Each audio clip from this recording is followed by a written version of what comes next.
तो मैं एक बात बता दूं, पहले actually we are not thinking actually. Now I'm 2000% sure we are going to start podcasting as we used to before. But the only difference is we are going to do it from the living room downstairs, सोफों के ऊपर. Easy podcast होगी, guest limited बुलाएंगे जो जानने वाले हैं, that's it. बाहर का आदमी नहीं होगा, क्योंकि ना मैं कहीं जाता हूँ ना मुझे कोई पसंद है, मैं ओसीडी भी हूँ, ये भी बड़ा मसला यस है.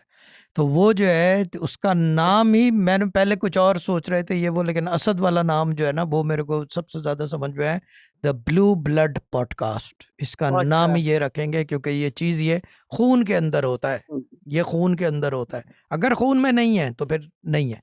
तो ये चीज है, this is one of those, it's a DNA marking. Your DNA is damaged या ये gets blessed, whatever you call it. But the thing is that we will name it the Blue Blood Podcast. That's how it is. That's how it will be, the Blue Blood Podcast.